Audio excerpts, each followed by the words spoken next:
Era uma manhã de outubro incomumente clara, daquelas que parecem pintadas à mão. Os raios de sol filtravam-se pelas folhas amarelecidas dos álamos, banhando a cozinha em uma luz dourada e aconchegante. Acordei antes do habitual, quando o relógio mal marcava 6h30, embora o despertador estivesse programado para as 8. Talvez algum pressentimento interno já sussurrasse que aquele dia seria diferente, só não imaginei quão profundamente. Havia uma semana que Hermann estava na casa de campo, preparando tudo para o inverno. Preciso consertar o telhado, esvaziar os canos, colher as maçãs, justificava. Normalmente íamos juntos, eu com potes e compotas, ele com martelo e pregos. Era um ritual nosso, como os piqueniques de 1º de maio ou as ceias de Natal. Dessa vez, porém, insistiu para que eu ficasse. Para que você ir, se mocha? Só tem serviço pesado. Fica em casa, descansa, disse enquanto juntava as ferramentas. Suas palavras soavam cuidadosas, mas algo nelas feriu como uma lasca de gelo. Em 25 anos de casamento, raríssimas vezes ficávamos separados por mais de 2 dias. Sem ele, a casa parecia vazia demais, silenciosa demais. Até Barsik, nosso gato, andava desorientado, farejando os cantos como se procurasse o dono. Minha avó costuma dizer que marido que se afasta de casa sem motivo urgente não traz boa nova. Ela, que nunca teve estudos formais, aprendeu com a vida o que nenhum livro ensina. Sobreviveu à revolução, à guerra, aos anos de fome. Sabia ler as pessoas como quem lê o céu antes da tempestade. Enquanto o bule esquenta, tirei do refrigerador as maçãs Antonova. Hermann adorava minha torta de maçã com canela, aquela cuja receita me passou sua mãe, Ana Petrovna, que Deus a tenha. Foi ela quem me ensinou a fazer o bor verdadeiro e os hambúrgueres que ele comia desde criança. O caminho para o coração de um homem passa pela cozinha, brincava a sogra enquanto me transmitia seus segredos culinários. Enquanto a massa descansava, revivi mentalmente os últimos meses. Hermann andava distante, pensativo. Chegava tarde do trabalho. O projeto está difícil, a chefia não dá trégua. Nos fins de semana falava menos e calava mais. E então vieram os sinais estranhos. Um novo perfume que eu não comprei, ligações após as quais ele saía para a varanda, um papel com letra feminina no bolso do paletó. É o número de uma cliente, assunto de trabalho, explicou na época. Eu quis acreditar. Precisava acreditar. A torta ficou dourada, fofa, com uma crosta crocante. Enrolei-a em um pano de prato limpo e coloquei na cesta, junto com uma garrafa térmica de chá forte e um vidro de geleia de groselha caseira. Na floricultura da esquina, escolhi astros roxos fofos, com aquele cheiro de outono que Hermann tanto gostava. Sempre preferiu flores simples, margaridas, astros, centáureas. Rosas são ostentação, dizia. Ao me vestir, hesitei entre 2 blusas. Acabei escolhendo a Bordeaux, presente dele no meu aniversário de 3 anos atrás. Esse tom combina com você, se mocha, como um cacho de seriguela na neve, dissera na ocasião. Aos 47 anos, ainda era bom ouvir elogios do marido. Prendi os cabelos em um coque baixo, passei um batom rosa claro. No espelho, vi uma mulher madura, mas ainda com traços de beleza, embora as rugas ao redor dos olhos já contassem mais histórias. Os 70 quilômetros até a casa de campo eram um caminho conhecido. Passávamos por Marino e Koltsovo, onde cada curva, cada buraco na estrada nos era familiar. Quantas vezes fizemos aquele trajeto com as crianças pequenas? Nossa filha adormecia no banco de trás, enquanto Tinka contava os postes. Mamãe, ainda falta muito? A casinha herdada dos pais de Hermann ficava em um terreno de 15 hectares com um pomar de macieiras. Com o tempo fomos melhorando. Construímos uma varanda, levamos eletricidade para o galpão, trocamos as janelas velhas por novas. Ali nossos filhos deram os primeiros passos, caíram das árvores, celebraram aniversários.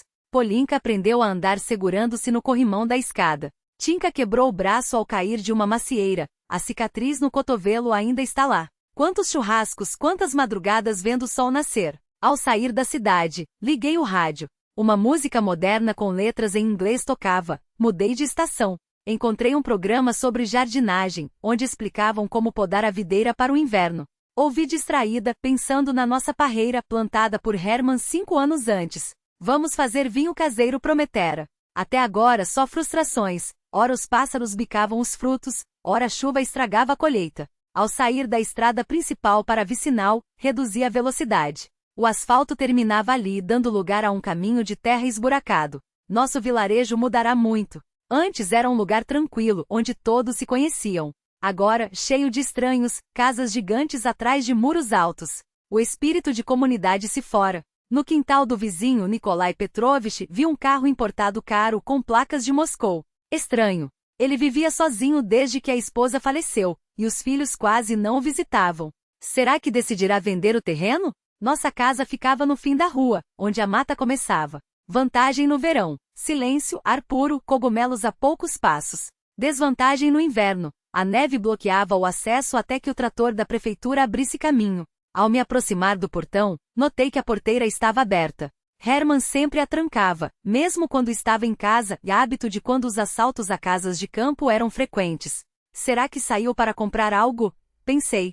Mas seu carro, um Volkswagen azul comprado no ano passado para substituir a velha Marda, estava estacionado no pátio. Estacionei ao lado, peguei a cesta com a torta e o buquê de astros. O ar outonal trazia o cheiro de folhas úmidas e fumaça. Algum vizinho devia estar queimando restos de plantação. Nas macieiras ainda pendiam os últimos frutos da Antonova, sempre a variedade mais resistente. Preciso colhê-los antes que apodreçam, lembrei-me. A porta da casa também estava destrancada. Empurrei-a com facilidade. No corredor, a bagunça típica de uma casa de campo. Botas de borracha junto à entrada, a jaqueta velha de Hermann no cabide, luvas de trabalho na prateleira. Os cheiros familiares me envolveram: madeira, fumaça da lareira, maçãs. Aromas que me transportavam aos tempos em que as crianças eram pequenas. Chamei por Hermann. Sou eu, Simosha. Silêncio. Só o rangido do assoalho sob meus passos. Entre na cozinha, deixei a cesta sobre a mesa. Na pia, a louça suja, um prato, uma xícara, um garfo. Na boca do fogão, uma frigideira com restos de ovos mexidos. Ele tomara café da manhã e não lavara nada. Isso não combinava com ele. Hermann era meticuloso, sempre deixava tudo impecável. Talvez esteja no sótão ou no porão, pensei. Subi as escadas, atenta a qualquer som. Da nosso quarto vinham vozes abafadas. Deve ter ligado a televisão, imaginei. Embora nunca tivéssemos instalado antena parabólica ali, o objetivo era justamente escapar da agitação da cidade. A porta estava entreaberta, e uma faixa de luz solar se projetava no chão. Foi então que ouvi uma risada. Feminina, jovem, desconhecida. Será que Polina veio de Moscou para nos surpreender? Supus, referindo-me à nossa filha. Empurrei a porta. O que vi me paralisou no lugar. Em nossa cama, sobre o edredom de peões cor-de-rosa que escolhemos juntos para comemorar nosso aniversário de prata, estava uma mulher que eu nunca vira antes. Jovem, ruiva, vestindo apenas roupas íntimas. Ao seu lado, meu marido, de calça de moletom e camiseta, os cabelos despenteados. Seu rosto exibia um sorriso que se apagou instantaneamente quando nossos olhares se encontraram. Por alguns segundos ficamos imóveis, como se o tempo tivesse parado. Nossos olhares se cruzaram como atores congelados em cena. A mulher pulou da cama, agarrando um hobby do chão. Hermann se levantou em minha direção, estendendo as mãos como se quisesse me deter, impedir que eu avançasse. Mas eu já tinha visto tudo. Os lençóis amassados, as roupas espalhadas, 2 copos sobre a mesa de cabeceira, uma garrafa vazia de champanhe e, pior que tudo, um objeto que me roubou o fôlego. Sobre o travesseiro, onde deveria repousar a cabeça daquela estranha, brilhava uma broche antiga, dourada com esmalte azul e minúsculas pérolas. A broche da minha mãe. Aquela mesma que minha avó passou para ela, que ela me deu, e que eu guardava para presentear Polinoca quando tivesse sua primeira filha. Como ela tinha parado ali? Eu a mantinha trancada na caixa de joias, no canto mais fundo do armário. Hermann abriu a boca tentando dizer algo, mas as palavras não vinham. Eu já não ouvia mais nada. Um zumbido tomou conta dos meus ouvidos, e tudo à minha volta começou a girar. As ásteres caíram das minhas mãos, espalhando-se pelo chão. Suas cabeças lilazes contrastavam com o assoalho escuro, como fragmentos de um sonho estilhaçado. Virei-me e corri. Tropecei na escada, machucando o joelho, mas não parei. Atrás de mim, Hermann gritava meu nome, mas eu já havia saído de casa e chegado ao carro. Minhas mãos tremiam tanto que mal consegui enfiar a chave na ignição. O motor rugiu e parti em disparada. Pelo espelho retrovisor, vi Hermann correndo pelo quintal, desgrenhado, agitando os braços, gritando algo que eu não queria ouvir. Segui pela estrada de terra, sem enxergar o caminho. As rodas saltavam nas irregularidades, a carroceria sacudia, mas eu não diminuí a velocidade. Só quando alcancei o asfalto é que friei e parei no acostamento.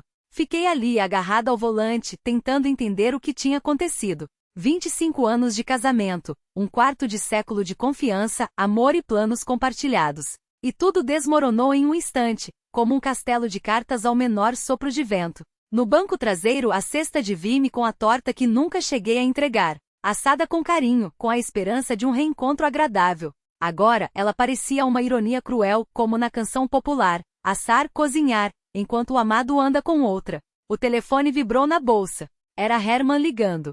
Olhei para a tela, onde seu nome piscava ao lado de nossa foto conjunta tirada 3 anos atrás. Sorríamos, abraçados, um casal feliz que havia vivido juntas mais de 2 décadas. Eu era feliz naquela foto? Ou só achava que era? Talvez algo já estivesse rachando em nosso casamento, e eu me recusasse a enxergar. O amor à primeira vista é um mito, escreveu um poeta, mas o amor no último olhar é uma tragédia. Desliguei a chamada. 1 minuto depois, o telefone tocou de novo. E mais uma vez. O que ele poderia dizer? Que palavras explicariam o que meus olhos tinham visto? Nenhuma justificativa apagaria aquela imagem da minha memória. Liguei o carro e segui em frente. Não sabia para onde. Não queria voltar para casa. Lá cada canto me lembrava da vida que pensávamos ter, mas que agora se revelava uma ilusão. Pensei em ir à casa de Zoya, minha amiga. Mas o que eu diria? Olá, meu marido me traiu. Posso chorar no seu ombro? As rodas, como se tivessem vontade própria, guiaram o carro em direção ao centro da cidade. Precisava parar em algum lugar, recuperar o fôlego, decidir o que fazer. Na minha cabeça ecoavam versos, canções e provérbios. Quem ama briga, mas se diverte. Mas não era uma briga, era traição. Ou será que eu tinha entendido tudo errado? Será que havia alguma explicação para aquilo? Uma pequena esperança ainda ardia em mim. Talvez fosse um mal-entendido, talvez não fosse tão terrível quanto parecia. Mas a broche da minha mãe na almofada. Isso não tinha explicação. Herman a tinha tirado da caixa, levado para a casa de campo. Por quê? Para presentear a amante. Para que ela se sentisse dona daquele lugar. A ideia me deixou nauseada. Parei o carro diante do primeiro café que vi, desliguei o motor. Precisava me acalmar, organizar os pensamentos. Na fachada, uma placa anunciava, Os Três Gordinhos. Uma ironia amarga do destino, um nome alegre em um momento em que minha alma estava mergulhada em trevas. Pedi um café. A garçonete, uma jovem de uns 20 anos com maquiagem vibrante, tagarelava animada sobre o tempo e as promoções de outono. Juventude, leveza, fé no futuro. Eu também era assim na idade dela?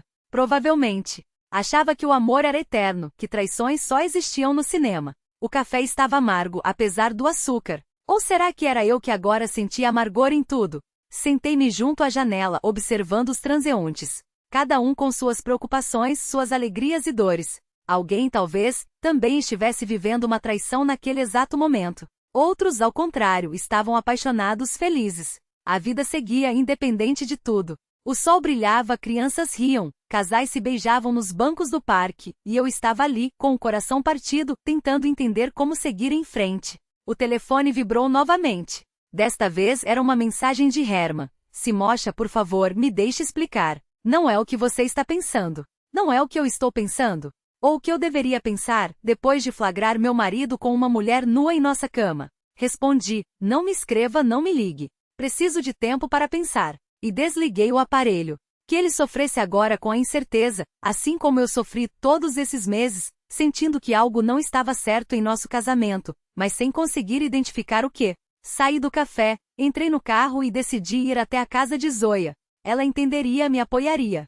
Ela mesma tinha passado por algo parecido, o divórcio depois que o marido formou uma segunda família. Na época eu achava que isso nunca aconteceria conosco. Nós somos diferentes, eu pensava. Nós nos amamos.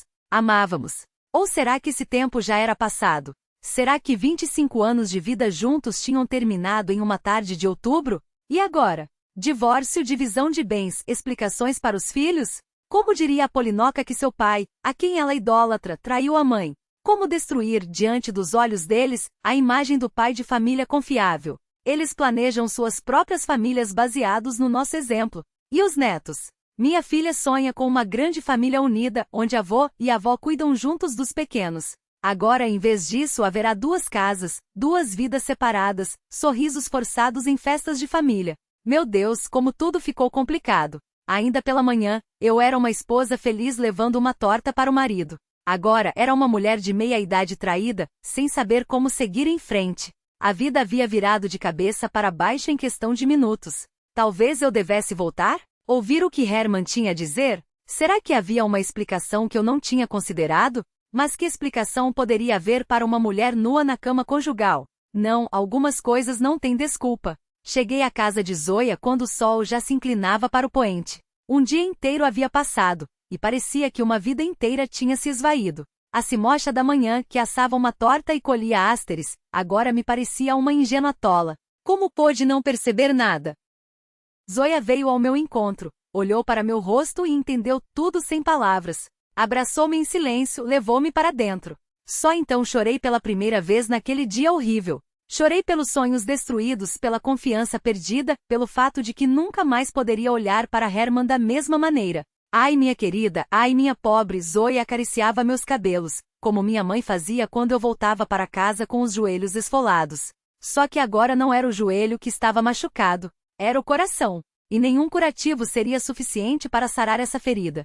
A noite passou sem sono. Fiquei deitada na cama da filha de Zoya, tentando entender como 25 anos de casamento tinham se desfeito tão rapidamente. Como uma teia de mentiras e silêncios havia se formado sem que eu percebesse. E o pior, como eu iria reconstruir minha vida a partir daqueles estilhaços? 25 anos de vida juntos podiam ter sido uma mentira. Zoya não fez perguntas, não exigiu detalhes. Mulher experiente, que já havia passado por um divórcio, entendia tudo com meia palavra. Simplesmente me serviu o jantar, arrumou a cama no quarto da filha, que estudava em São Petersburgo. Um quartinho com papéis de parede cor-de-rosa, fotos infantis nas paredes, bichos de pelúcia na prateleira. Um mundo de sonhos de menina, onde a traição era algo distante, como nas novelas para adultos, irreal, quase fictício. Deitada na cama estreita, eu olhava para o teto e revivia cada momento daquele dia. Tudo estava gravado em minha memória com uma clareza dolorosa. O riso de outra mulher, os lençóis amassados, o brinco esquecido no travesseiro. E os olhos de Hermann, assustados, culpados, buscando desculpas que não existiam. Mas houve sinais. Como fui cega. Há uns 3 meses ele havia mudado. Distante e pensativo, como se estivesse em outro lugar. Falava do trabalho com relutância, chegava tarde do instituto. Apareceu um novo perfume, caro, com um aroma que eu não conhecia. Colegas me deram de aniversário, explicou quando perguntei. Acreditei, como sempre acreditei em todas as suas explicações. Uma esposa deve confiar no marido, minha mãe me ensinou. Desconfiança e ciúme destroem a família. É preciso acreditar no homem que se ama, mesmo quando algo parece estranho. Ela e meu pai viveram 40 anos juntos, em harmonia, sem brigas na frente dos filhos, sempre se apoiando. Cresci acreditando que o amor verdadeiro era para sempre, que traições aconteciam apenas com pessoas ruins, que não sabiam valorizar a família. Que ingênua eu era. Pensei que se fosse uma boa esposa, fiel, cuidadosa, dedicada, meu marido nunca pensaria em trair. Que bastava cozinhar bem, manter a casa arrumada e estar sempre apresentável. Agora entendo, não era suficiente. Os homens precisam de mais do que isso: novidade, emoção, a sensação de que ainda são desejados. Eu me tornei para ele algo tão comum quanto chinelos de casa ou uma poltrona favorita. Confortável, confiável, mas sem graça. Aquela mulher ruiva em nossa dacha era meu oposto completo. Jovem, vibrante, desinibida, provavelmente sabia fazer elogios, flertar, fazer um homem se sentir um herói. E eu? O que eu sabia fazer? Cozinhar bora e remendar meias. Não era assim que eu imaginava minha vida quando era jovem, na universidade. Sonhava com uma carreira de bibliotecária, queria trabalhar com livros raros, fazer pesquisas acadêmicas. Era uma aluna brilhante, medalhista, cheia de promessas. Depois me casei e tive filhos, e a carreira ficou em segundo plano. Hermann ganhava bem, seu salário era suficiente para a família. Por que a esposa precisa trabalhar se pode se dedicar à casa e aos filhos? Era assim que se pensava no nosso círculo. Era o que se considerava certo. Por 22 anos fui dona de casa. Criei os filhos, cozinhei, limpei, esperei o marido voltar do trabalho. Li apenas livros infantis e revistas de culinária. Minhas conversas se limitavam a outras donas de casa no parque ou no playground. Enquanto isso, Hermann crescia profissionalmente, conhecia pessoas interessantes, trabalhava em projetos complexos. O mundo dele se expandia, o meu encolhia até caber dentro dos muros do apartamento. Aos poucos, nos tornamos pessoas diferentes. Eu só não percebia. Quando as crianças cresceram e ganharam independência, senti o vazio. Polinka foi estudar em Moscou. Tinka passava os dias na universidade. A casa ficou silenciosa. Quase não havia com quem conversar. Hermann chegava tarde, jantava em silêncio, se trancava no escritório. Tentei preencher o vazio com afazeres domésticos. Costurava, tricotava, experimentava receitas novas. Me inscrevi em um curso de corte e costura, pensando que talvez encontrasse algo que me realizasse. Mas tudo aquilo parecia uma imitação de vida, não a vida de verdade. Enquanto isso, Hermann, descobri, buscava emoções novas nos braços de outra. Talvez não fosse a primeira vez. Talvez já tivessem havido outras mulheres antes dessa ruiva. Como eu poderia saber? Afinal, eu confiei nele cegamente. Lembrei-me de uma canção de Alla Pugacheva, Ligue para mim, ligue para mim. Na quinta-feira estou sozinha, e na quarta também. Na verdade, estou sempre sozinha. Era sobre mim. Formalmente casada, mas na prática só há muito tempo. Quando foi a última vez que conversamos de verdade? Quando compartilhamos sonhos, planos, angústias? Faz anos. Nos últimos tempos, nossas conversas se resumiam a assuntos práticos: o que preparar para o jantar, que carro comprar, para onde viajar nas férias. Antigamente podíamos falar a noite inteira. Hermann me contava sobre seus projetos de arquitetura, eu sobre os livros que lia. Discutíamos filmes, peças de teatro, planejávamos viagens. Tínhamos interesses em comum, amigos em comum. Onde tudo isso se perdeu? Quando e como nos tornamos estranhos vivendo sob o mesmo teto? Será que isso é inevitável? Depois de tantos anos de casamento, a paixão se apaga dando lugar à rotina. Mas deveria sobrar alguma coisa: intimidade, compreensão, amizade.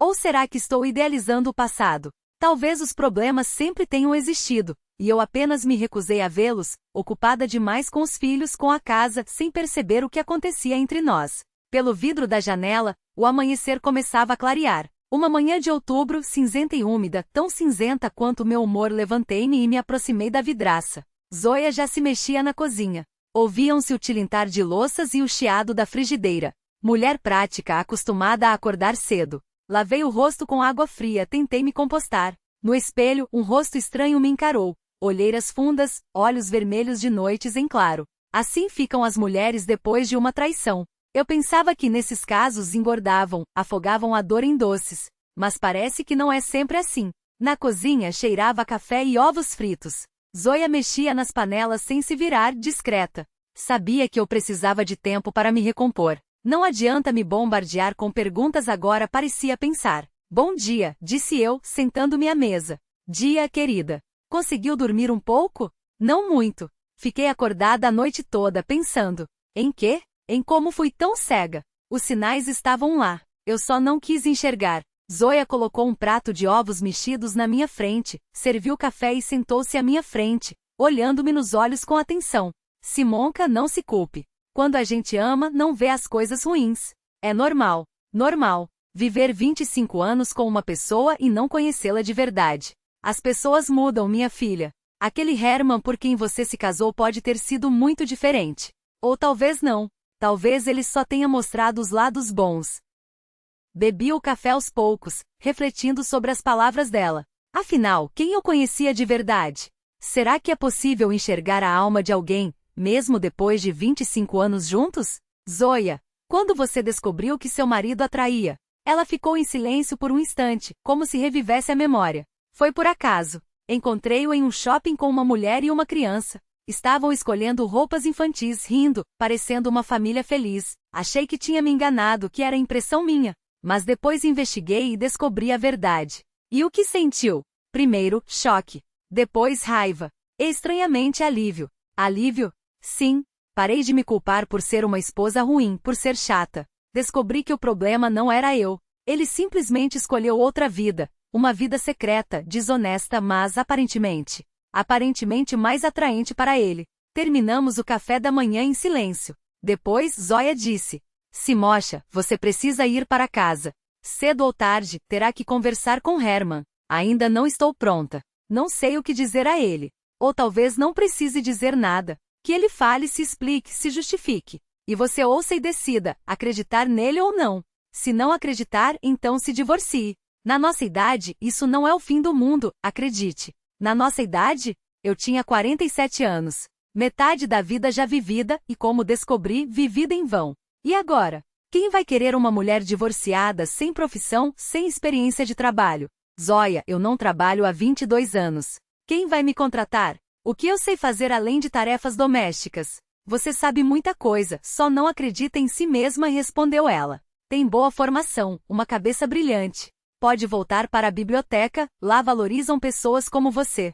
Começar uma carreira aos 47 anos? E por que não? Existe limite de idade para recomeçar? Eu mesma abri meu negócio aos 42. Agora costuro sob encomenda, ganho bem. Sou livre, independente e dona do meu próprio tempo. Zóia tinha razão. A vida não termina aos 47. Muitas mulheres nessa idade é que começam a viver de verdade, quando os filhos crescem, quando surge liberdade e tempo para si mesmas. Mas dá medo. Muito medo de mudar uma rotina de décadas, de começar tudo do zero. Seria mais fácil perdoar Herman, fingir que nada aconteceu, continuar como antes. Muitas fazem isso, por causa dos filhos, da família, da estabilidade.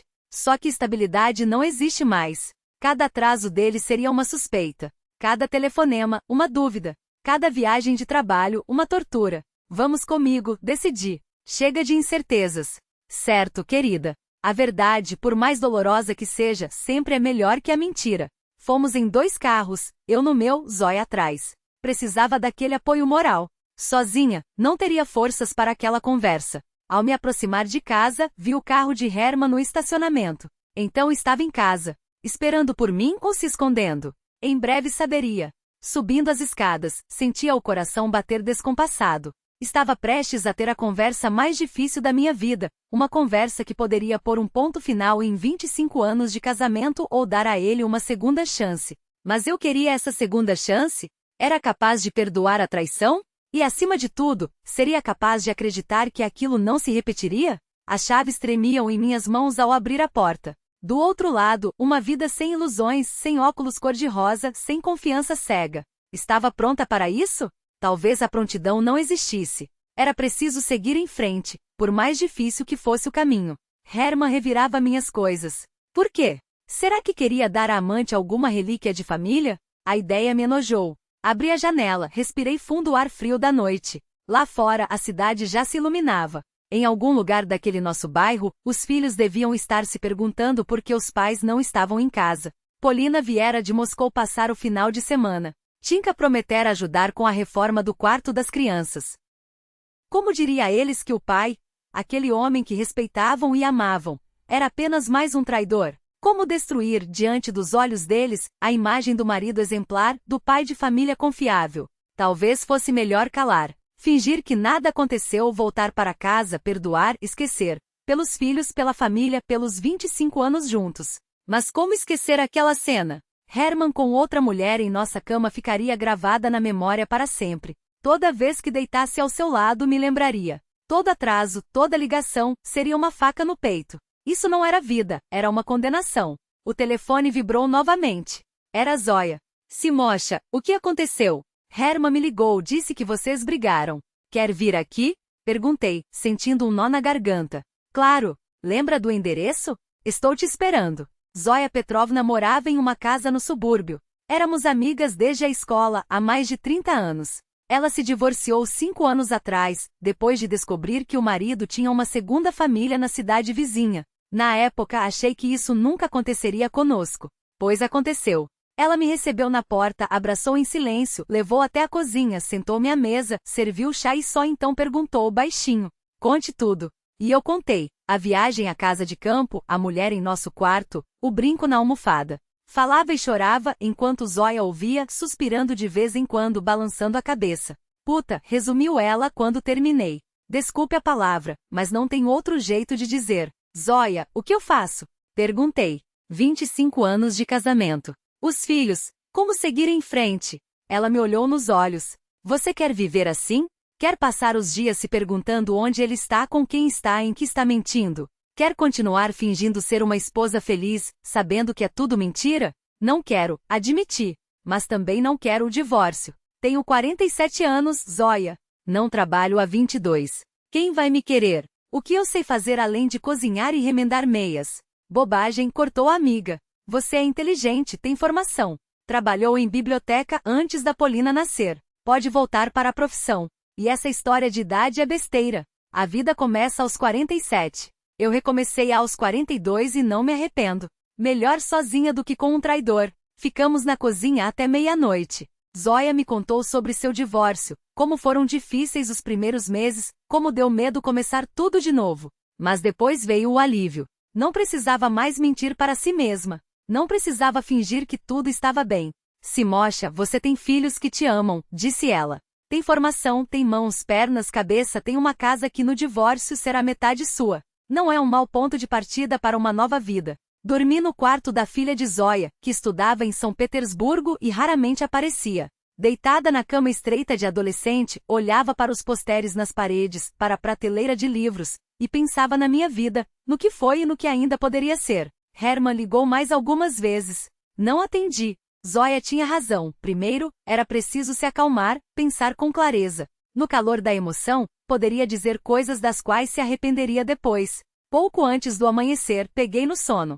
Sonhei com Hermann jovem, como era no dia do nosso casamento. Bonito, apaixonado, jurando amor eterno. Até a morte nos separar, dizia ele. Não deu até a morte, deu até a primeira amante mais nova. Acordei com a cabeça clara e uma certeza, não há volta. Por mais que Hermann falasse, por mais que se justificasse, a confiança estava destruída. E sem confiança não há família. Restava decidir como seguir em frente e o que dizer aos filhos. Voltei para casa de dia quando Hermann estava no trabalho. Queria primeiro me arrumar, organizar os pensamentos, me preparar para a conversa inevitável. Mas os planos mudaram. Diante do prédio estavam os carros de Polina e Tinka. Os filhos tinham chegado. Subi as escadas com o coração pesado. O que dizer a eles? Como explicar por que a mãe havia passado a noite fora? Por que o pai ligara para todos à procura da esposa? A porta se abriu. Era Polina, grávida, com os olhos inchados de choro. Corri para abraçá-la. Onde você estava? Nós ficamos tão preocupados. Tinka saiu da cozinha, alto, sério, igualzinho ao pai. Me abraçou em silêncio, mas seu abraço transmitia ansiedade. Mamãe, o que está acontecendo? Perguntou. Seu pai disse que brigamos, mas não explicou direito nada. Sentei-me na poltrona favorita, na sala de estar. As crianças acomodaram-se no sofá à minha frente. Com 26 e 23 anos, eles já eram adultos, tinham o direito de saber a verdade sobre sua própria família. Mas como encontrar as palavras? Estive na casa da tia Zoya e comecei, com cuidado. Precisava ficar sozinha, pensar. Pensar sobre o que, mamãe? Polina segurou minha mão, os olhos cheios de angústia. O que aconteceu de tão grave? Nesse momento a chave girou na fechadura. Hermann chegou mais cedo que o habitual. Talvez esperasse me encontrar em casa. Apareceu na porta da sala pálido com olheiras fundas e um brilho febril nos olhos. Sima, graças a Deus você está aqui, suspirou aliviado. Preciso falar com você. Vamos conversar, respondi, sem tirar os olhos dele, enquanto as crianças observavam em silêncio. Eles são adultos, acrescentei, firme. Tenho o direito de saber o que acontece nesta família. Hermann empalideceu ainda mais. Seus olhos suplicavam por um sinal meu, mas eu estava exausta de segredos e meias-verdades. Papai, o que está acontecendo? Tinka cruzou os braços. Por que a mamãe passou a noite na casa da tia Zoya? Hermann afundou na poltrona, esfregou o rosto com as mãos e ficou calado por longos segundos, como se pesasse cada palavra. Sua mãe e eu tivemos desentendimentos, disse finalmente. Questões pessoais. Que tipo de questões? Insistiu Polina, sem pestanejar. Filhos, isso é só entre mim e sua mãe, tentou se esquivar Hermann. Não, interrompi seca. Isso diz respeito a toda a família. Respirei fundo. Seu pai me traiu. Ontem eu o flagrei na casa de campo com outra mulher. O silêncio que se instalou na sala era denso, como o ar antes de uma tempestade. Polina abriu a boca, chocada. Tinka cerrou os punhos, olhando para o pai com desconfiança. É verdade, papai? Perguntou o filho, a voz trêmula. Hermann baixou a cabeça. Depois, lentamente, assentiu. Sim, mas não é o que vocês estão pensando. E o que nós devemos pensar? Cortou Polina, ácida. O que se pode pensar de um homem casado que leva a amante para a casa da família? Ela não é amante. Hermann levantou-se de repente. Agatha é uma colega de trabalho. Tem problemas em casa, o marido bebe e bate nela. Veio pedir conselho. E enquanto davam conselhos, tiraram a roupa. Ironizei, sem disfarçar o nojo. Mamãe, espera, Tinka ergueu a mão, pedindo calma. Papai, conte tudo direitinho. Quem é essa Agatha? Hermann começou a se enrolar, tropeçando nas próprias mentiras. Ora dizia que Agatha era colega, ora que era uma parenta distante, ora que era esposa de um amigo. As versões mudavam diante dos nossos olhos. Papai, Polina falou baixo, mas firme, nós não somos crianças. Tenho 26 anos, sou casada. Tinka tem 23. Sabemos muito bem como são esses conselhos sobre problemas familiares. Foi quando o telefone de German tocou. Ele tentou ignorar, mas Tinka foi mais rápido. Arrebatou o aparelho das mãos do pai e atendeu, colocando no viva voz. Alô? Disse uma voz feminina, jovem com um leve rouco. É o telefone de German Lovich? Sim, respondeu Tinka gelado. Quem fala? Gera, olá, a voz continuou despreocupada. Onde você sumiu? Estou esperando há 1 hora no nosso café. Você tinha prometido vir depois do trabalho. O silêncio na sala tornou-se sufocante. German tentou agarrar o telefone, mas Tinka o segurou com força. Alô? Gera? A voz insistiu. O que está acontecendo? Você me ouve? Polina inclinou-se para perto do aparelho. Boa noite. Sou a filha de German Lovich. E a senhora é quem exatamente? Uma pausa longa. Depois hesitante. Filha. Sim, ele tem uma filha e um filho, completou Tinka. E uma esposa há 25 anos. Você não sabia? Mais silêncio. Então, um clique seco. Agatha desligou. Polina colocou o telefone sobre a mesa e encarou o pai, os olhos cheios de dor e decepção. Papai, como você pôde? German permaneceu imóvel, a cabeça apoiada nas mãos. Sua teia de mentiras desmoronara em questão de minutos. Não havia mais sentido em se justificar ou inventar novas histórias. Me perdoem, murmurou quebrado. Perdoem a todos nós. Há quanto tempo isso dura? Perguntou Tinka, a voz cortante como gelo. 4 meses, German respondeu, sem erguer os olhos. 4 meses mentindo para a mamãe, mentindo para nós, Polina resumiu, amarga. Trazendo uma estranha para a nossa casa. E a broche? Perguntei, baixa. A broche da sua avó, que estava na almofada ao lado dela? German levantou a cabeça, confuso. Que broche? Exclamou o genuíno. Juro que não peguei nada seu. Não minta mais, disse, exausta.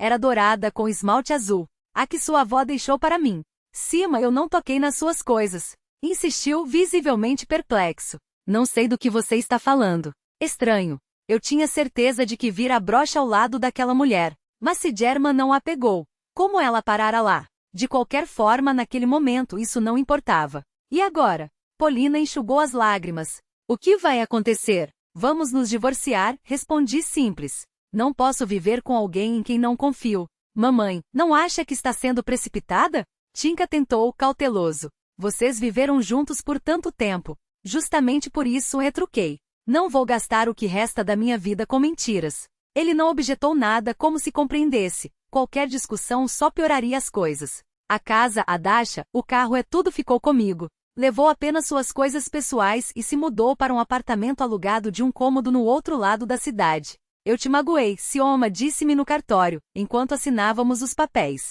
Isso é o mínimo que posso fazer para tentar reparar. Éramos estranhos, 2 seres que já juraram amor eterno, mas agora dividiam bens com cortesia burocrática, como se falássemos de um contrato comercial. Como no poema de Akatova, o peito gelava de dor, mas os passos, esses sim, ficavam mais leves.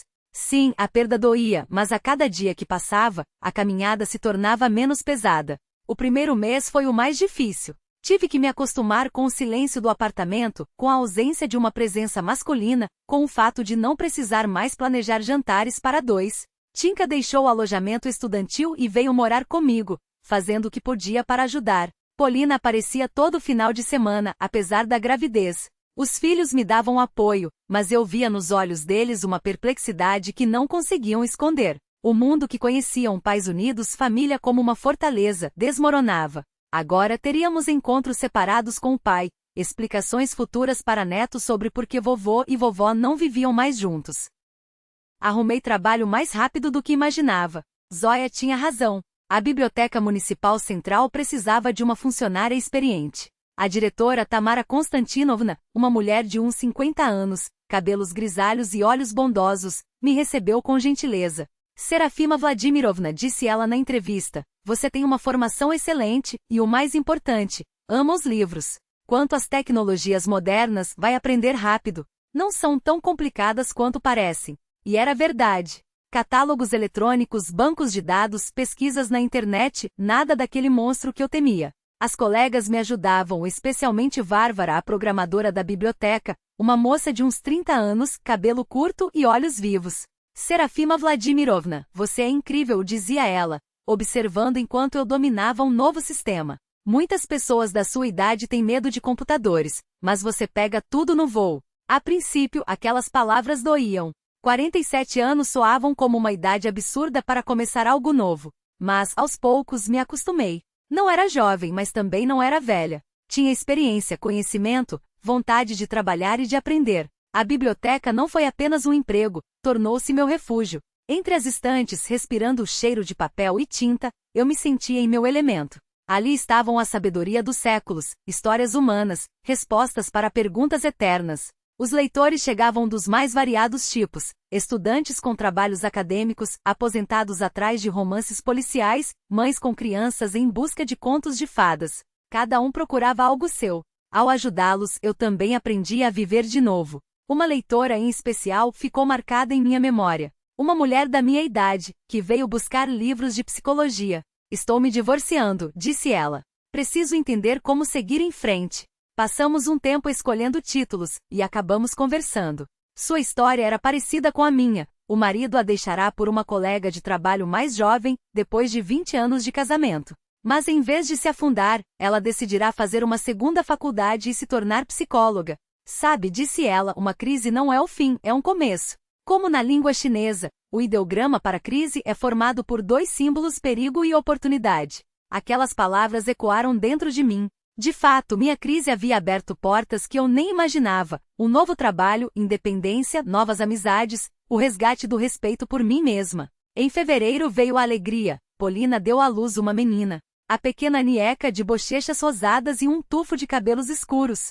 Quando a segurei nos braços, ainda no hospital, senti algo dentro de mim se derreter. A vida continuava. As gerações se sucediam, e a amargura do divórcio era apenas um capítulo numa história familiar muito maior. Mãe, disse Polina, deitada na cama do hospital, quero que a Nieca use o broche da bisavó quando crescer. Claro, filha. É assim que deve ser. Germán também chegou ao hospital meia hora depois de mim. Encontramo-nos no corredor, cumprimos-nos com um aceno constrangido. Ele estava abatido, mais magro, com rugas profundas ao redor dos olhos. Perguntou pela filha e pela neta. Respondi com contenção, mas sem rancor. Como você está, Cioma? Perguntou ele, hesitante. Ouvi dizer que está trabalhando na biblioteca. Sim, estou. E gosto. Fico feliz. Você sempre amou livros. Ficamos ali, no corredor do hospital. 2 ex-cônjuges, agora estranhos. 25 anos de vida compartilhada, e não tínhamos mais nada a dizer. Apenas comentários superficiais sobre o tempo ou trabalho, como se fossemos meros conhecidos. Na primavera, decidi vender a Dasha. Não conseguia mais ir até lá. Cada canto era uma faca, lembranças de uma vida familiar que se revelara uma ilusão. Tinka me ajudou com os papéis. Uma jovem família com 2 filhos comprou o lugar. Um casal simpático, apaixonado, cheio de esperança. Queria acreditar que o deles seria um amor mais duradouro que o nosso. Mãe, será que não deveria ter vendido? Perguntou meu filho ao assinarmos o contrato. Tantos anos construindo, arrumando. Às vezes, Tinka, é preciso soltar o passado para abrir espaço ao futuro. Com o dinheiro da venda, reformei o apartamento. Troquei o papel de parede da sala, aquelas rosas beges por um azul tranquilo. Comprei uma colcha nova, cortinas, rearranjei os móveis. Quis que nada mais me lembrasse da vida antiga. Ficou completamente diferente. Admirou-se Polina quando veio com a pequena Nieca. Luz, frescor, uma nova vida, uma nova energia, expliquei, pegando a neta no colo. A Nieca era uma criança encantadora, calma, curiosa, sempre sorrindo. Balançá-la nos braços era uma alegria pura. Quando se segura um ser tão pequeno, os problemas dos adultos parecem perder importância. Num dia de abril, enquanto trabalhava na biblioteca, o telefone tocou. Número desconhecido. Uma voz feminina, jovem, um pouco trêmula. Serafima Vladimirovna. Meu nome é Agatha Belova. Acho que nos conhecemos. Algo dentro de mim se partiu. Aquela Agatha, a amante do meu ex-marido. Por que ela estava ligando? O que queria de mim? Estou ouvindo, respondi, tentando manter a voz firme. Gostaria de encontrar com você. Há coisas que você precisa saber sobre Germán, sobre o que aconteceu entre nós. Meu primeiro impulso foi recusar. Por que revirar um passado que já me causara tanta dor? Mas a curiosidade foi mais forte. Quis ouvir a verdade diretamente dela, entender o que afinal destruíra meu casamento. Marcamos um encontro em um café no centro histórico, território neutro, lugar movido. Agatha chegou pontualmente. Vestia um casaco cinza discreto, sem maquiagem chamativa, bem diferente da imagem que eu guardava daquele dia fatídico na Dasha. Uma mulher comum por volta dos 30 anos com olheiras e um ar perdido. Obrigada por ter vindo, disse ela, sentando-se à minha frente. Sei que não deve ser fácil para você. Fale. Por que me chamou? Ela pediu um café, ficou em silêncio por um longo tempo procurando as palavras. Depois, suspirou e começou. Quero me desculpar e contar a verdade. Você tem o direito de sabê-la. Não sabia que Germain era casado, continuou. Soltei uma risada amarga. Claro que não sabia. Todas as amantes dizem isso. Não, juro que não sabia, insistiu, inclinando-se sobre a mesa. Ele me disse que estava divorciado há 3 anos, que a esposa morrera de câncer, que não tinha filhos. Um calafrio percorreu minha pele. Então, Germain não apenas me traíra, ele apagara minha existência por completo. Ele apagou 25 anos de vida juntos, nossos filhos, tudo o que construímos. 4 meses me relacionei com um homem que não existia, continuou Agatha com a voz trêmula. Ele usou outro nome. Disse que era dono de um escritório de arquitetura, que morava em uma casa própria. Tudo mentira. Como vocês se conheceram? Perguntei, mais por curiosidade doída do que por real interesse. Em uma feira profissional. Sou arquiteta, trabalho em um escritório de projetos. Germain se aproximou, apresentou-se como Gleb Orlov, diretor de uma grande empresa.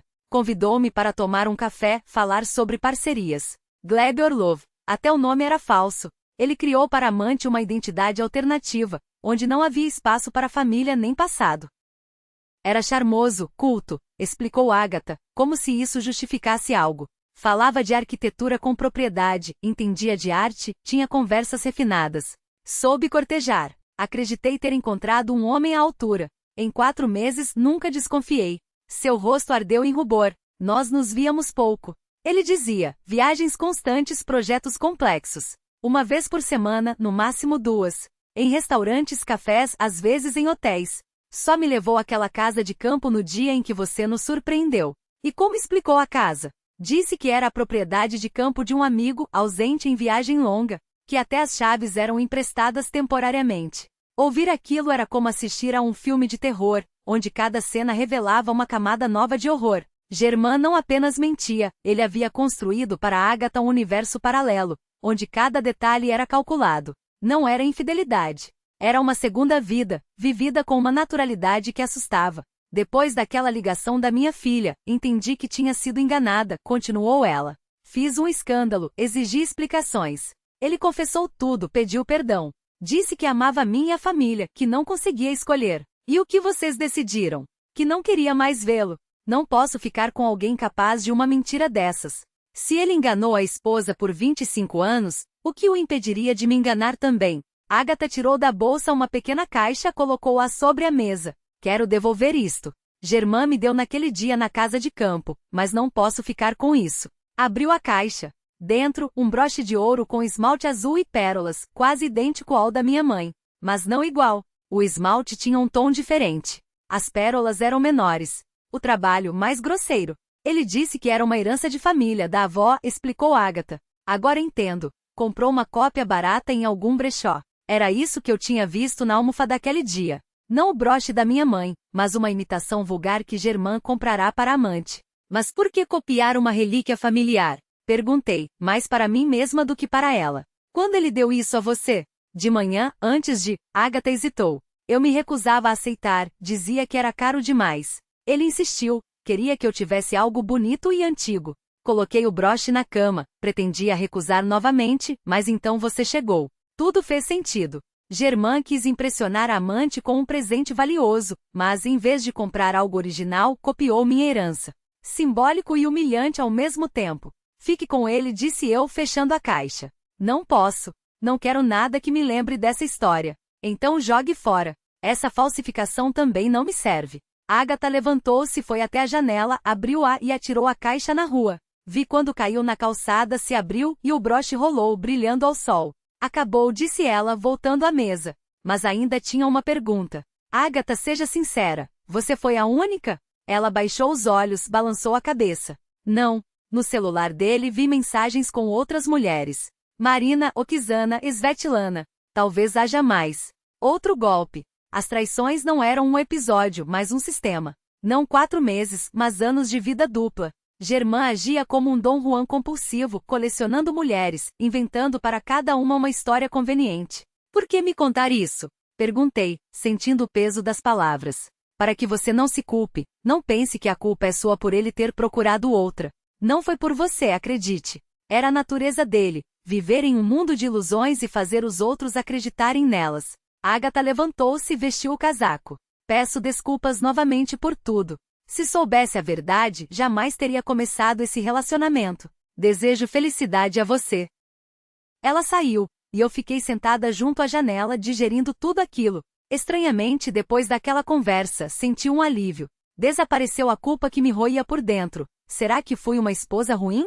Será que não dei atenção suficiente? Será que a traição foi culpa minha? Não, não foi. Apenas vivi ao lado de um homem que nunca conheci de verdade.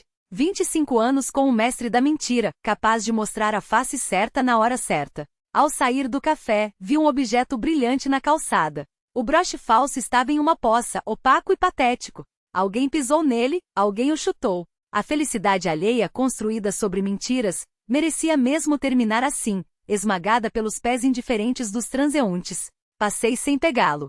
O passado deveria ficar para trás. À minha frente, uma nova vida se desenhava, honesta, sem ilusões, erguida sobre a verdade e o autorrespeito. Difícil sim, mas autêntica. No verão, percebi que não estava apenas reaprendendo a viver. Estava aprendendo a ser feliz de outro jeito, sem me curvar a expectativas alheias ou estereótipos sociais. O trabalho na biblioteca, que antes era um refúgio temporário, tornou-se uma vocação. Não me limitava a emprestar livros ou preencher catálogos. Ajudei pessoas a encontrar respostas, a descobrir novos mundos, a transformar suas vidas. Em maio, Tamara Konstantinovna me convidou para liderar um clube infantil de leitura. No início fiquei insegura, há 20 anos não trabalhava com crianças, além dos meus próprios filhos. Mas a primeira sessão revelou que era meu lugar. Tia Sima perguntou à pequena Masha de 7 anos, depois de ouvirmos o cavalinho corcunda, por que Ivan, o tolo, no final vira Ivan, o príncipe? Porque ele era bondoso e honesto, respondi. E bondade e honestidade são a maior riqueza. Mas meu pai diz que riqueza é dinheiro. Seu pai também tem razão. Mas há riquezas que não se gastam nem se perdem, o conhecimento, a bondade, a capacidade de fazer amigos. As crianças me olhavam com olhos arregalados, ávidos por saber. Era aquela sede de aprendizado que fazia um professor se sentir realizado. Entendi então que havia encontrado o que procurava a vida toda sem saber. Os colegas notaram a mudança. Serafima Vladimirovna, você floresceu nestes meses, disse Varvara certa vez. Tão cheia de energia, tão confiante. Era verdade. Sentia algo adormecido em mim despertar. Aquela jovem bibliotecária estudante que sonhava com pesquisa acadêmica, com a criação de catálogos únicos, com o serviço à cultura. Ela fora soterrada sob camadas de rotina doméstica, mas não morrera. Em junho, veio a notícia alegre. Polina anunciou que esperava o segundo filho. A Nieca ainda não completará 1 ano, e já teria um irmãozinho ou irmãzinha. Mãe, disse minha filha, chegando com o marido e a bebê, queremos que você nos ajude com as crianças. Você é tão paciente, e eu fico até tarde no trabalho. Claro, meu amor. É uma alegria, não uma obrigação. Igor, meu genro, acrescentou. Serafima Vladimirovna, você é como uma segunda mãe para nós. Depois da separação, foi nosso porto seguro. Foi bom ouvir aquelas palavras. Significava então que eu não apenas não me quebrara, mas me tornará mais forte e mais sábia. Conseguirá dar aos filhos uma sensação de estabilidade, mesmo depois do naufrágio do casamento. Com Hermann, agora nos encontrávamos apenas por necessidade, nos aniversários das crianças, em datas familiares. Mantínhamos uma cortesia distante, como 2 estranhos unidos apenas pelo passado. Ele iniciará um novo relacionamento com uma mulher de sua idade, divorciada com uma filha adulta. Pelo que Tinka contava, dessa vez parecia sério. Mãe, o papai tem uma namorada agora. Olga Semyonovna, professora de inglês, uma mulher decente e inteligente. Ela disse que sabe tudo sobre nossa família e não quer se intrometer. Fiquei feliz por Hermann. Que ele também encontrasse sua felicidade sem mentiras, sem jogos duplos. Talvez aquela mulher conseguisse transformá-lo para melhor. Em julho, Zoya me convenceu a viajar para o Mar Negro. Simosha, você precisa descansar, se distrair. 1 ano inteiro só de trabalho e netos. Quando foi a última vez que você esteve no mar? Ela tinha razão.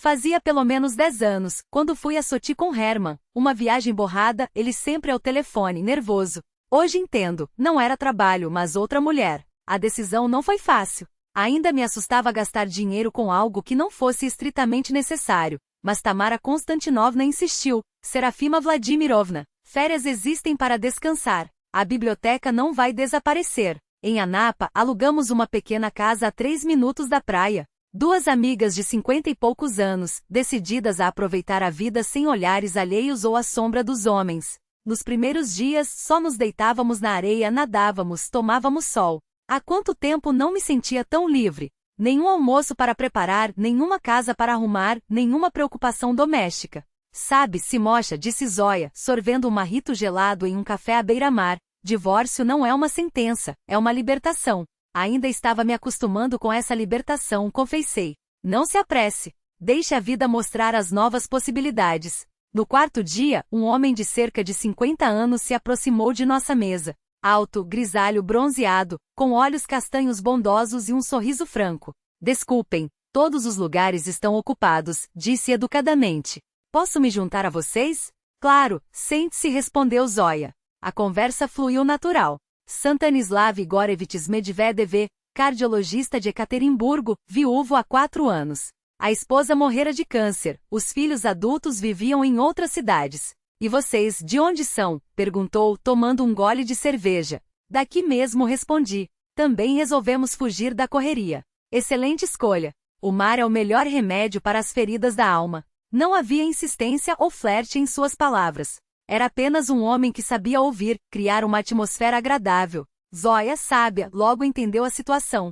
Meia hora depois, arrumou um pretexto para sair. Simocha, vou ao mercado comprar algumas coisas. Vocês dois fiquem conversando. Ficamos sozinhos.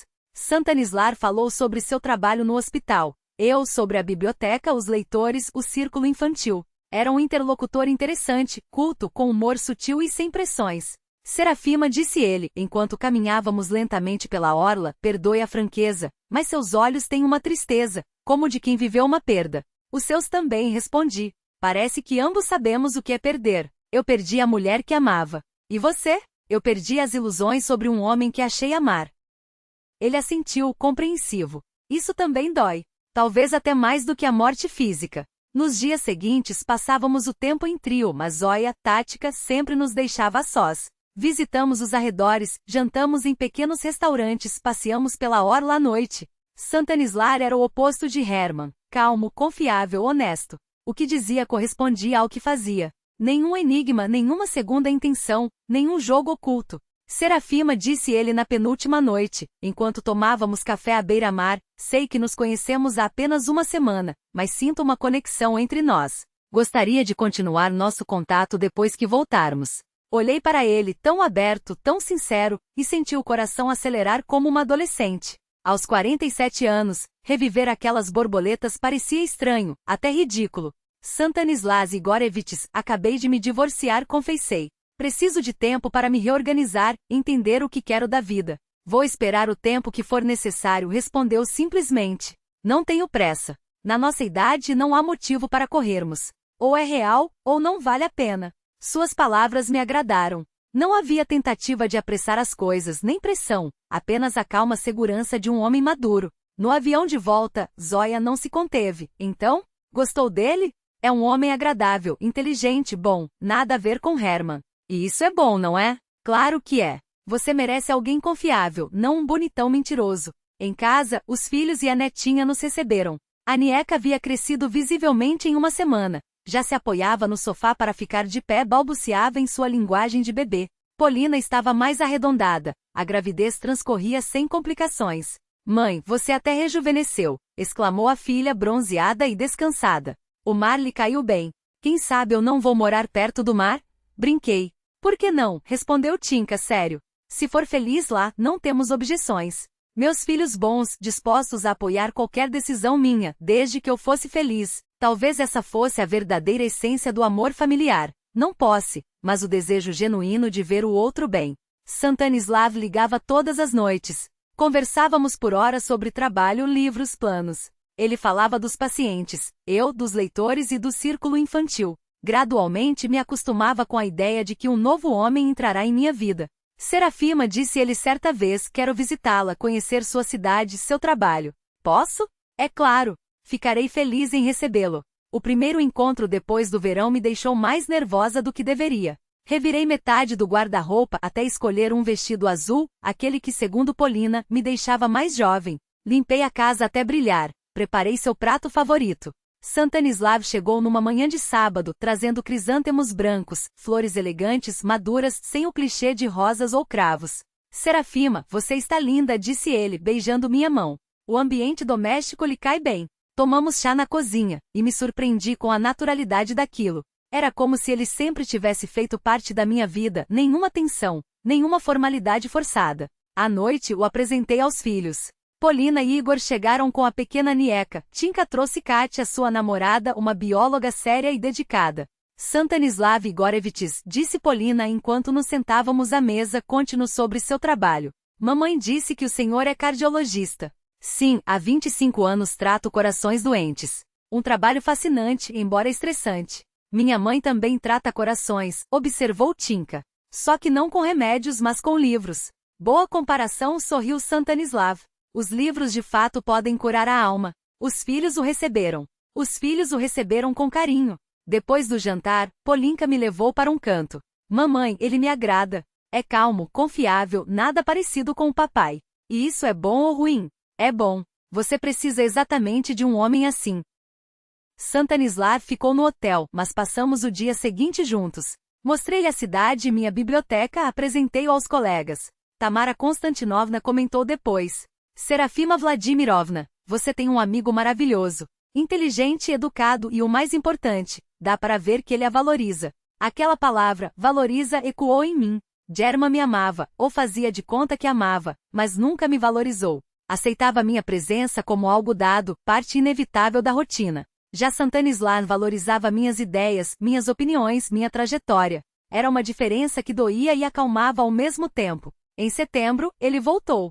Dessa vez ficou uma semana inteira tirando férias. Caminhamos muito, exploramos os arredores, fomos a teatros e exposições. Mostrei-lhe os lugares ligados à infância dos filhos, contei histórias de família. Até que numa noite, sentados num banco do parque, ele disse: Serafima, ao seu lado, sinto uma calma que nunca conheci. Como se tivesse encontrado o que procurei a vida toda. E o que você procurava? Uma alma gêmea. Uma mulher com quem pudesse conversar sobre tudo e ficar em silêncio sem constrangimento. Alguém que me entenda sem palavras e não exija o impossível. Ela exige alguma coisa? Perguntei, referindo-me a mim mesma. Honestidade. Respeito. O direito de sermos nós mesmos. Não me parece tanto, não acha? Para algumas pessoas é demais.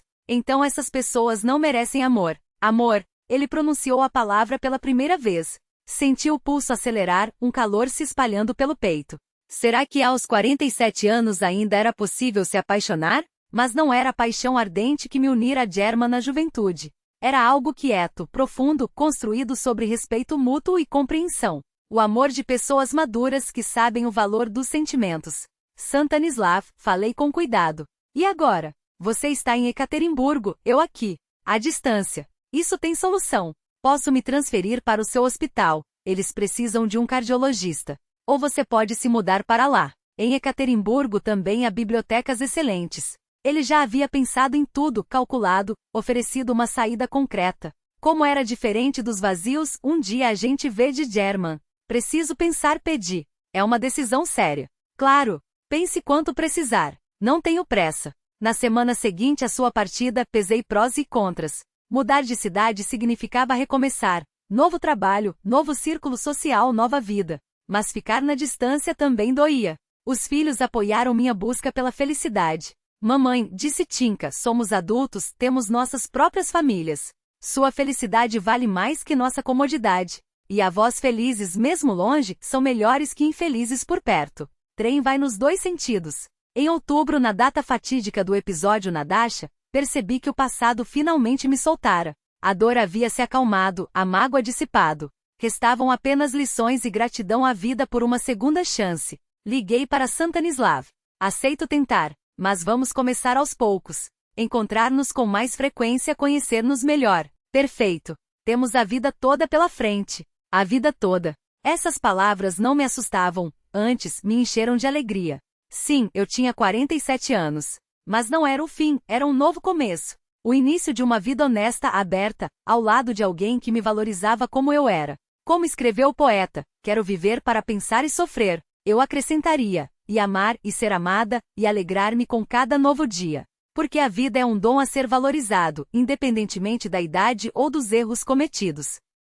Naquela noite tirei do cofre a broche de minha mãe e a examinei à luz da lâmpada. 4 gerações de mulheres a usaram, cada uma enfrentando suas próprias provações. Agora era a vez de Anieka. Quando crescesse, lhe contaria a história de nossa família, e acrescentaria meu capítulo. Sobre a importância de não desistir quando tudo parece perdido. Sobre como a traição não mata, mas fortalece. Sobre como o amor chega de formas diferentes em idades diferentes. O essencial é não se fechar por medo de ser enganada novamente. Ao guardar a broche, sorri para meu reflexo na tampa do cofre. Uma mulher de 47 anos divorciada que reencontrou seu caminho no trabalho e no amor, não como sonhara na juventude, mas talvez melhor, porque baseado na verdade e não em ilusões.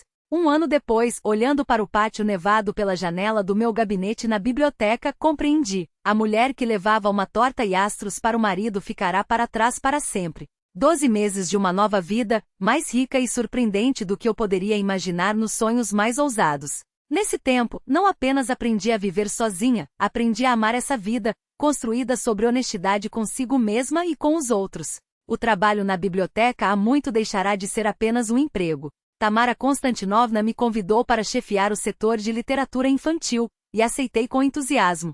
Meu clube de leitura tornou-se um sucesso. Pais faziam fila para inscrever os filhos. Serafima Vladimirovna, disse-me certa vez a mãe de um dos pequenos leitores, depois das suas aulas, meu Serioja passou a amar livros mais que jogos de computador. Isso é um milagre? Para mim, parece natural. Basta mostrar à criança que um livro não é uma obrigação chata, mas uma porta para mundos incríveis. O resto, ela faz sozinha. Em novembro veio a notícia feliz, Polinka teve um filho. O pequeno Artionka, de olhos claros e tranquilos, tornou-se o irmãozinho de Anieka, então com 1 ano e meio. Agora eu tinha 2 netos, e isso enchia minha vida de um sentido especial. Mamãe, disse Polinka no hospital, você será a avó mais ocupada da cidade. 2 netos é coisa séria. É felicidade, respondi, pegando o recém-nascido no colo. A maior que existe. German também apareceu no hospital, mas mal trocamos palavras. Cumprimentamo-nos pelo neto, comentamos o tempo. Estranhamente não sentia mais raiva nem ressentimento, apenas a indiferença de quem cruzou casualmente com um desconhecido no caminho. Ele se casou com Olga Semyonovna em dezembro, numa cerimônia discreta só para íntimos. Os filhos contaram que a nova esposa era sensata e bondosa, sem pretensões de substituir a mãe deles. Mamãe, disse Tinka após o casamento do pai, ele mudou. Ficou mais calmo, acho. A Olga Semyonovna faz bem a ele. Fico feliz por eles, respondi sincera. Todos merecem uma segunda chance de felicidade. Com Stanislav, tudo evoluiu devagar, com a prudência de quem já viveu o suficiente para não ter pressa. Ele vinha todo mês, eu fui 2 vezes a Ekaterimburgo. Conheci seus filhos, o filho médico e a filha professora. No início, olharam-me com desconfiança, mas aos poucos me aceitaram. Serafima Vladimirovna, disse sua filha, e Helena, vemos que papai é feliz ao seu lado. Depois da morte da mamãe já não esperávamos isso por ele. Stanislav efetivamente se transferiu para o cardiocentro da nossa cidade, alugou um apartamento perto do meu, e passamos a nos ver quase diariamente. Íamos ao teatro, a exposições, ou simplesmente caminhávamos. Passeávamos pela cidade, conversando sobre tudo, o trabalho, os livros, os filhos, os planos para o futuro. Até que numa noite de inverno, enquanto tomávamos chá na minha cozinha, Stanislav pousou a xícara com um gesto lento e disse: Serafima, sua voz era calma, mas havia algo novo no tom. Quero fazer-lhe uma proposta. Algo dentro de mim estremeceu. Aos 50 anos, ouvir um pedido de casamento novamente era como encontrar uma página esquecida de um livro que julgávamos terminado. Não oficial, apressou-se em acrescentar, percebendo minha hesitação. Apenas a proposta de vivermos juntos, de olharmos na mesma direção, como dizia Saint-Exupéry. E você está pronto para olhar na minha direção? Perguntei, cruzando os braços. Rumo a bibliotecas, livros infantis, netos aos fins de semana? E eu, estarei pronta para suas plantões noturnos, seus pacientes, suas corridas ao hospital? Rimos ao mesmo tempo. Dois adultos maduros, discutindo o futuro com a seriedade de quem já sabe que a vida não é um conto de fadas, mas um acordo honesto entre duas pessoas que se bastam, e que, mesmo assim, escolhem se complementar. E sua casa em Ekaterimburgo? E os filhos? Indaguei. Venderei ou alugarei o apartamento. Meus filhos são adultos, têm suas próprias famílias, respondeu, enxugando os cantos dos olhos como se a ideia o comovesse. Aqui estão você, meu trabalho, uma nova vida. Quando a neve derreteu e os primeiros botões de flor romperam a terra, decidimos experimentar morar juntos. Stanislav mudou-se para meu apartamento com poucas coisas: livros de medicina, algumas fotografias dos filhos, uma mala de roupas. Coube tudo tão naturalmente que pareceu que sempre havíamos dividido aquele espaço. Os filhos aceitaram a notícia com tranquilidade. Polinka até comentou: mamãe, finalmente você vive para si, não para os outros. E o Stanislav Igorevich é um homem bom, confiável. Comparado a ele, papai parece um garotinho irresponsável. Em maio, um encontro inesperado. Saía do supermercado com as compras quando esbarrei em Germain junto à porta. Cumprimentamo-nos, trocamos algumas palavras sobre os filhos, os netos. Ele parecia bem, descansado, até rejuvenescido. Serafima, disse ao nos despedirmos. Queria me desculpar novamente. Por toda a dor que causei. Germain, já conversamos sobre isso. Está no passado. Você está feliz? Perguntou baixinho, como se temesse a resposta. Ouvi falar de seus novos relacionamentos. Estou aprendendo a ser feliz de outro jeito. Sem você. Ele sorriu, um sorriso genuíno, sem amargura. Fico feliz por você. De verdade. Você merece mais do que qualquer um. Despedimo-nos em paz, dois estranhos que um dia se amaram e agora compartilhavam apenas memórias, filhos e netos em comum. No verão, Stanislav conheceu meus netos. Anieka, que já corria e falava sem parar, adotou-o imediatamente como vovô novo, enquanto o pequeno Artyomka estendia os bracinhos para ele, sorrindo com sua boquinha sem dentes. O Stanislav Igorevich é um vovô de verdade, e observou Polinka, vendo-o brincar com as crianças no chão. Dá para ver que adora crianças. Tenho 4 netos em Ekaterimburgo, explicou ele, balançando Artyomka no colo. Senti a falta desse riso. Em agosto viajamos em 3, eu, Stanislav e Zoya. De volta ao mar, mas desta vez não como 2 amigas solitárias, e sim como uma família. Era estranho, e delicioso, sentir-me parte de um casal aos 50 anos. Na última noite da viagem, enquanto observávamos as ondas, Stanislav segurou minha mão.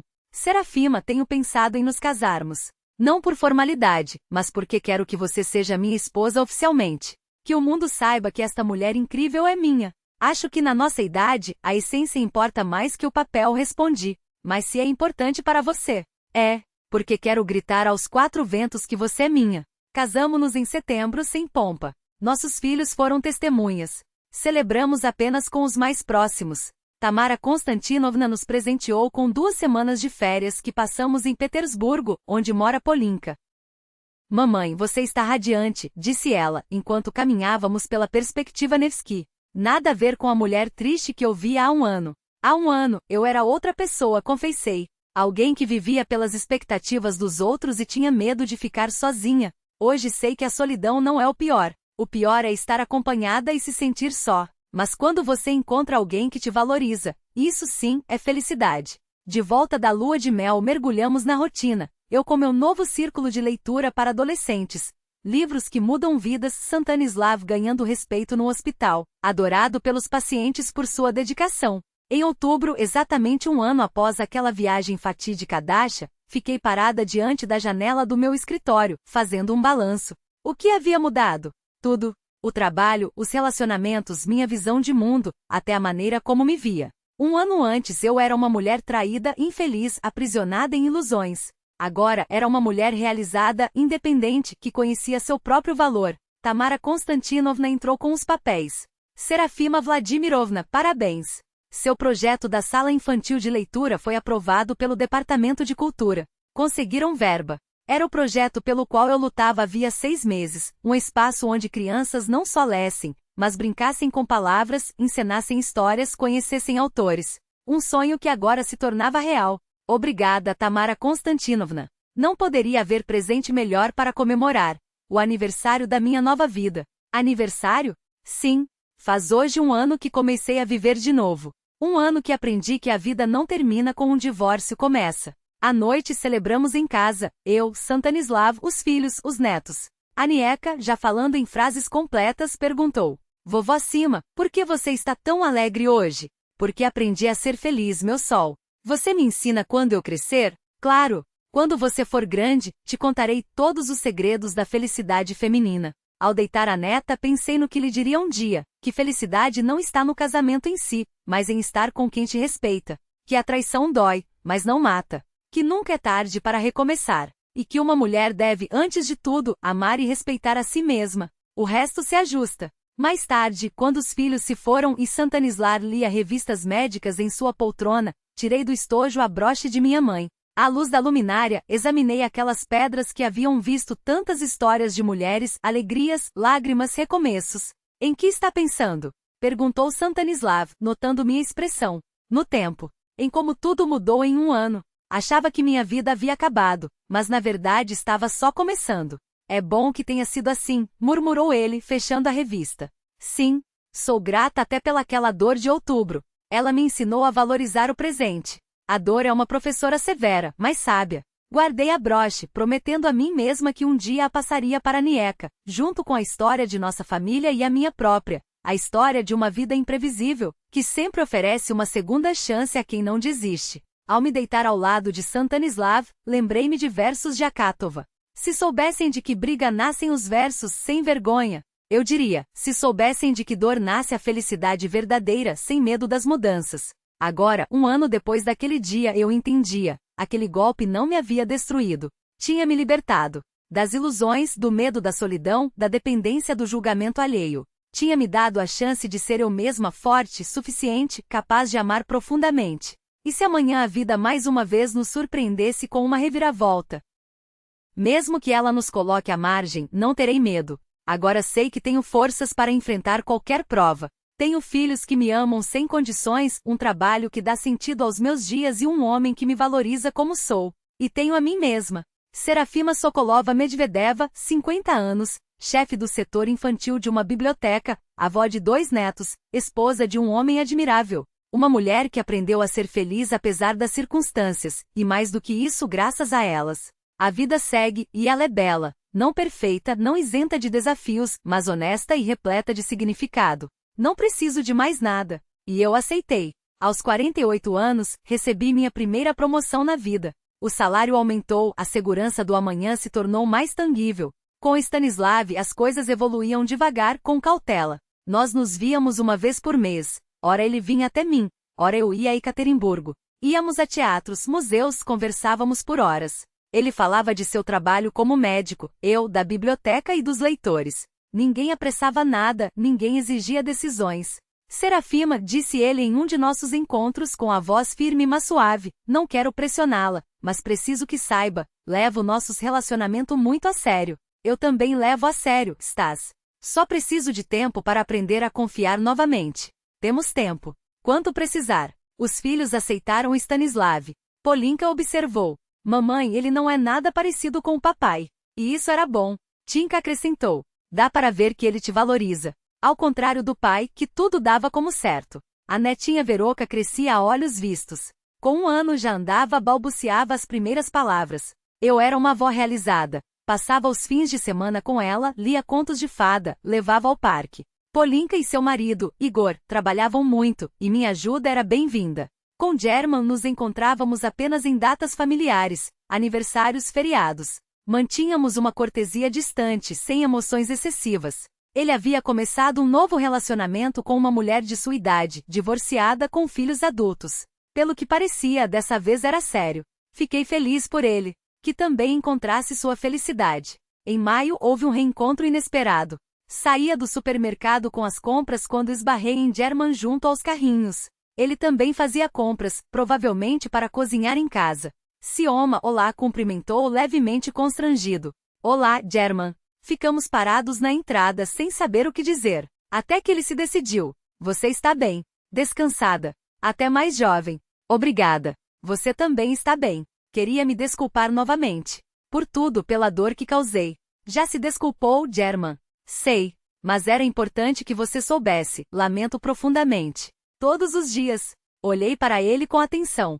Seus olhos transmitiam arrependimento genuíno. O que passou, passou. Ambos tiramos nossas lições e seguimos em frente. Você tem uma nova vida, eu também. Você é feliz? Perguntou baixo.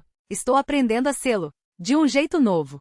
Sem você. Ele assentiu, desviou o olhar. Fico feliz por você. De verdade. Você merece mais felicidade do que qualquer pessoa. Nos despedimos e seguimos caminhos opostos. Enquanto ia até o carro pensava, que estranho sentir pena de quem te traiu. Mas era uma pena sem rancor, sem desejo de vingança. Apenas lamentava que 25 anos tivessem sido, afinal, uma ilusão. Em casa, Tinka me esperava com notícias. Havia sido aceito em um projeto de pesquisa e recebido uma bolsa. Meu menino estava se tornando um cientista de verdade. Uma semana depois, Polinka anunciou que estava grávida novamente. Um segundo neto ou neta chegaria no ano novo. Mamãe, disse ela, quero que você me ajude com as crianças. Você é uma avó tão paciente. Claro que ajudo, meu amor. Para mim é alegria, não obrigação. Naquela mesma noite, Stanislav ligou.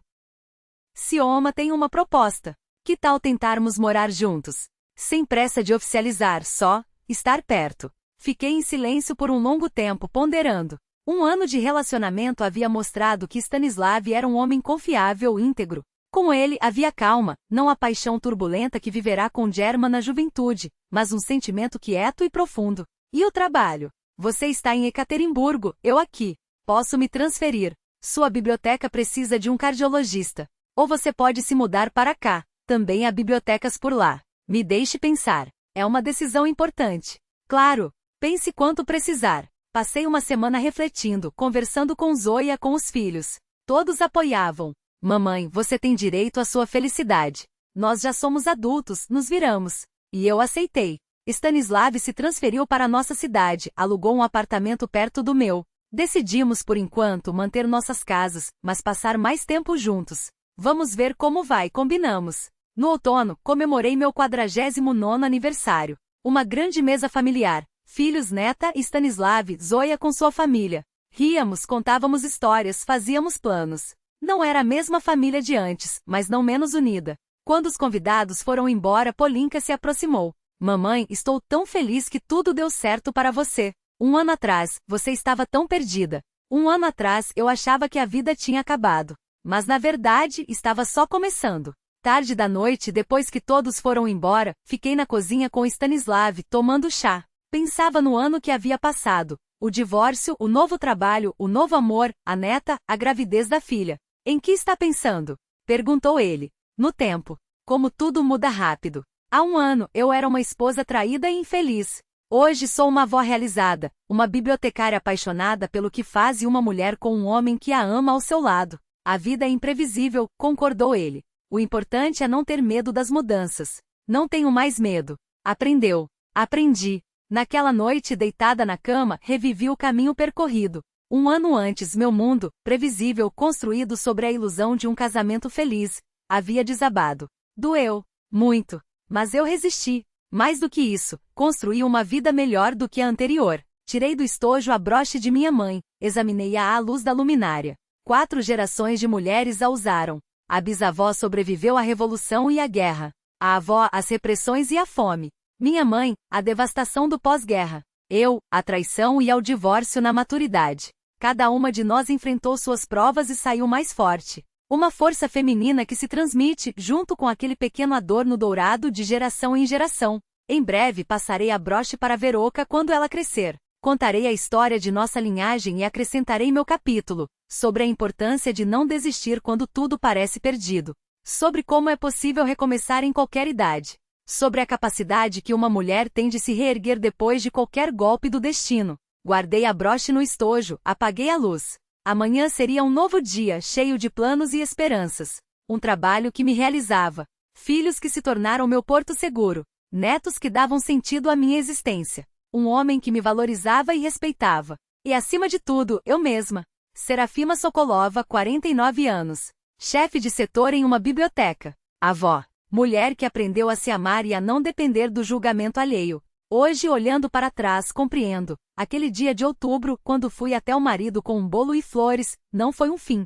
Foi um começo. O início de uma vida autêntica, digna, fundamentada no amor próprio. Sou grata àquele doloroso aprendizado. Ele me ensinou o essencial. A felicidade não está no casamento, na opinião dos outros ou no status social. Está na capacidade de ser quem se é, de valorizar o que se tem e de não temer as transformações. A traição não me destruiu, ela me libertou. Libertou das ilusões que me cegavam, dos medos que me paralisavam, da dependência que me diminuía. Me deu o presente mais valioso, a chance de conhecer a mulher que realmente sou, forte, sábia, capaz de muito mais do que imaginava.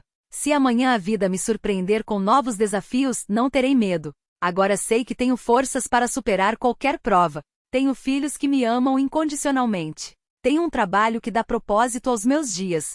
Tenho a mim mesma, e isso, só isso, já é suficiente para a felicidade. A broche da mamãe aguardará na caixa de joias a próxima dona, enquanto eu seguirei vivendo com intensidade, sem olhar para trás.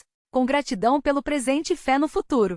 Porque entendi o essencial. Em qualquer idade, sob quaisquer circunstâncias, a mulher tem o direito de ser feliz, e essa felicidade está em suas próprias mãos. Obrigada por ouvir minha história. E você, o que pensa sobre as escolhas que fiz?